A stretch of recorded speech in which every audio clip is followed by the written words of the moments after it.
ይኸውልህ ሰራተኞቹን ሰብስበህ ማናገር አለብህ። ደሞዝ በጊዜ እየተከፈለን አይደለም። አቦ ምንድን ነው? አየ አቦ አየ በዚህ ባራራ ሰዓት ሙሸበቃ ዘና አንበላም እንዴ? አቦ አየ ምንድን ነው? ድሬ ኖር ያለው ትንሽ ጊዜ እና መች ነው አብረን አንዴ ኖር ነው መች ሄድከው ነው ደግሞ ድሬ ነው ትናንት ደርሰን መጣን እኮ ከሳሚ ሄድከው ታዲያ ሻሸመኔ አንዴ ምንድን ነው ተወረሶ? ኧረ ሽርጥ ያደረገ ሰዎች አሉ መንገድ ላይ ድሬ ነው ሽርጥ ያደረገ ሰው ድሬ ብቻ ነው ያለው።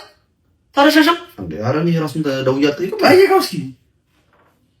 ሄሎ ሳምሻ ትናንት የት ነው ደርሰን የመጣ ነው? ቆይ ሻሸመኔ ነው እንዴ? እና ምንድን ነው የምታወራው? አስተፋሪ ያንበናት መቼ ነው ድሬ መስሎኝ ነው። እዛ ሽርጥ ያደረገ ሳይጅ አንደ ነገሩ ሩቅ ነው። በአንድ ቀን አይሬ በቃ እሺ ወንድሜ አንተ ሻሸመኔ ነው ከተላትና ጤነኛ ነው ቡም ሞክላድ የሆነ አጋጣሚ በእናትህ እኔ ድሬ ነው የመሰለኝ።